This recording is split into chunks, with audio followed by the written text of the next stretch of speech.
Hello again guys, welcome to another video. Today we're going to get the rudder built.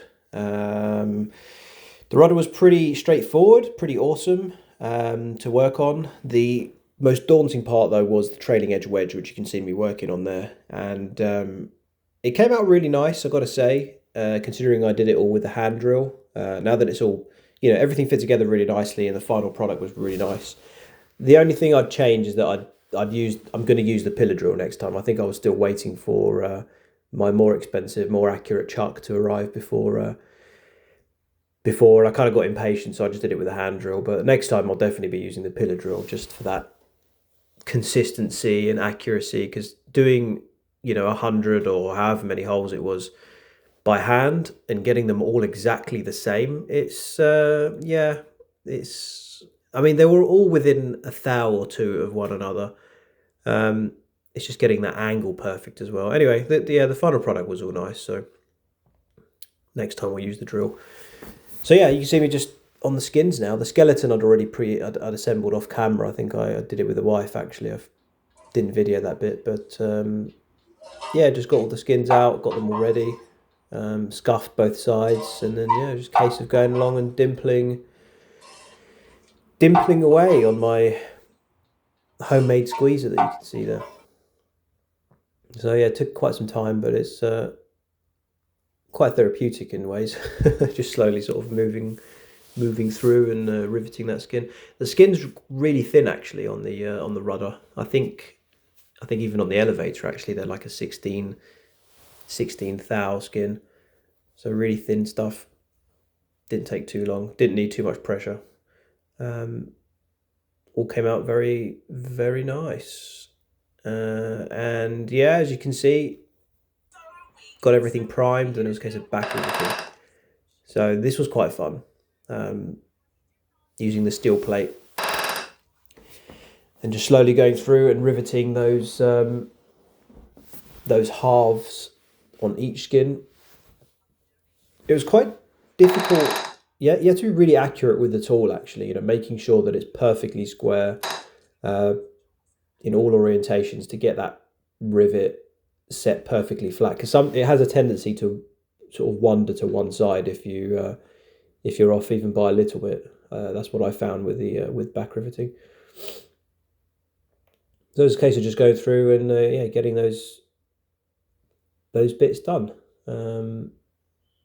Yeah, it came out really nice. The finish on the back side was also really nice with that polished sort of steel plate that I've got there. And yeah, just sort of slowly working through all the bits.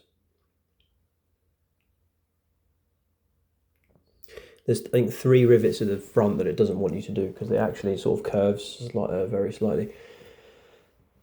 So the ones that you can sort of reach from the edge, I just use the squeezer, make my life nice and easy. Obviously made a mistake there. Yeah, and then onto the other skin. Same sort of stuff.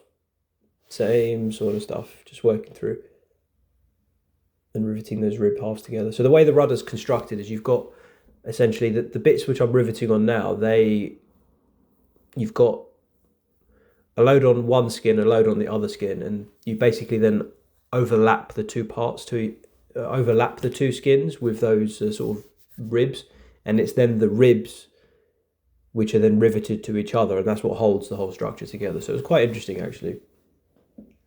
It wasn't like the vertical stab where you had like a whole actual formed rib with these narrower parts, and coming on to, as you can see, that's how they go together with these kind of smaller, narrower parts, and certainly with the elevator that's true as well. You don't have the space for big ribs, so you essentially have to attach the ribs to the skins and then bring the two bits together. So here I found the straightest edge that I could find on my workbench and set about adhering the trailing edge wedge to it. So I went down the method of using the 3M adhesive tape that it mentions in section 5, as opposed to using what do you call it, a tank sealant.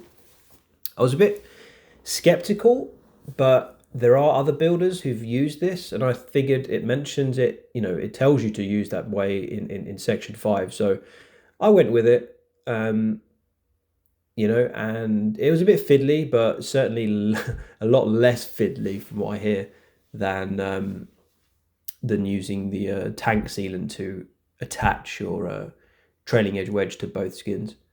So I think I'd adhered it at this stage, or maybe I'd adhered one side, and then it was a case of, I think in the previous clip I was actually riveting the ribs to one another, and now it's the spar which essentially attaches to the ribs from in front, I guess, of the ribs, and then obviously eventually you rivet the skin to the spar as well.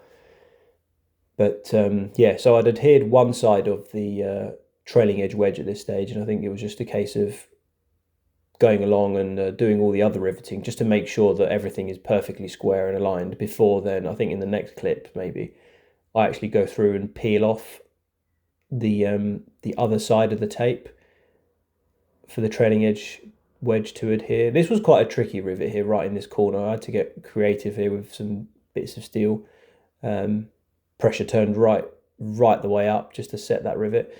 So yeah, I'd used a solid, it tells you in the manual to use a solid rivet on one side and then use a blind rivet in the other side. So that's what I did. It worked out. I probably could have put a solid rivet in both sides, and I may or may not do that in the future, but it's probably unnecessary. One rivet isn't going to make any difference. It's more of an OCD thing, symmetry and all that sort of stuff.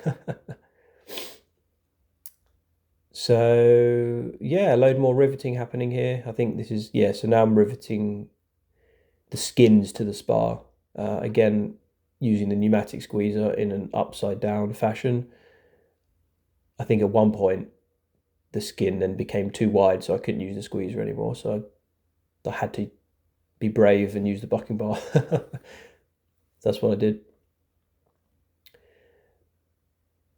Went through, and sorry about the video in the back end of me, but here we go, it's quite tricky. Yeah, just went through, riveted both sides of the skin to the front spar there.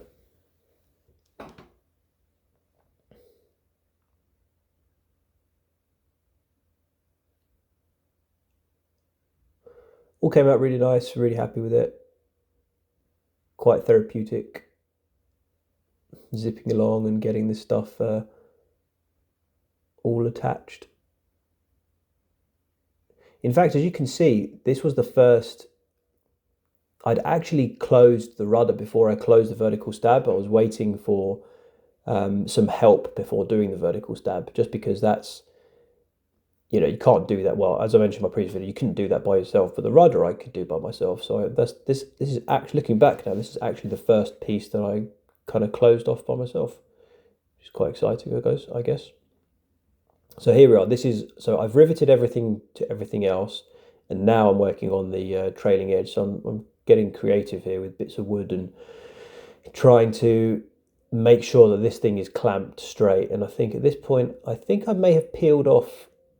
Yeah, I'd peeled off the other side of the adhesive of that 3M tape. So now both sides are stuck to the skins essentially. So that wedge is in there. I think I was poking the holes there with the drill bit just to get rid of that adhesive tape. Clecoed in alternating directions, and then watching other people do their trailing edge wedges their trailing edges online with the special tool, which I'll show you in a second. The way to use that is to essentially put the rivet in and kind of half set it with a flush set. So you're kind of half setting the rivet in there, that there's still, obviously the manufactured head is in the dimple, is flush, but the shop head is kind of almost like a small sort of ball bearing size, if you like, just sat in the opposite side. And then I think you can kind of tell you can actually see it actually in the videos. Yeah, the rivets are not fully set in comparison to the manufactured head next to it. And then, as you can see, I'm using a special tool there, that blue the dimple dies there with that blue kind of clip, they're a special set for the trailing edge wedge. They're set at a specific angle that meets essentially the trailing edge. It's the same angle, I think 12 degrees. And then it's a case of just going along and those half set rivets, again, alternating, sort of doing one in the middle, one at the end, one at the other end, and sort of and then going in between, just going along and then setting those rivets flush. And this was the moment of truth. And I was really, really nervous about this, but I had a quick look down the edge of that edge and nice and straight. The manual does also, if you do rivet your trailing edge and it's a bit wavy or wonky, there is a tolerance, there is a way to fix it. It's all laid out in the manual, but considering that was my first attempt and that was the thing I was most sort of nervous about, it came out really, really nice. Is it perfect? Like, no, it's not a razor blade, but it was never going to be a razor blade, you know what I mean? So it's it came out really, really, really nice, and again, any very, very, very small inconsistencies I can straighten out, not that it needs it at all, really, especially in comparison to other people's trailing edges that you see out there, Yeah, so again, I was really nervous about that. But here I had the old man over, so working on the counterbalance portion of the rudder. So that needed two hands, really, because you've got blocks of wood and, bending the skin and doing all sorts of stuff. And you want to make sure that that's all perfect. And yeah, that was quite fiddly, actually, putting the weight in and taking it out. Another fiddly thing is rolling the leading edges of these surfaces. This was, as you can sort of I'm sort of demonstrating, use a bit of tape and a bar. It tells you what a specific diameter of bar to use in the manual, especially for the RV10, given that it's a bit bigger. And it's essentially a case of sort of rolling the bar such that the skin sort of wraps around it, and you kind of go backwards and forwards, till you get the correct form that you're after. Now, at the beginning, I was quite gentle with it because, it's better to be gentle than to just go all out.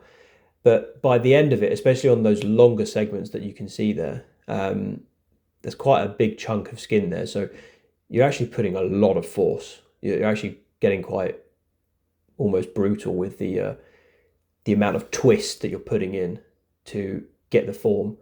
I think you might see it in this next clip here. You're really, really twisting the hell out of that piece of that sheet, and it's quite scary, because you've been working on this for weeks and weeks and weeks, and there you are just brute forcing it.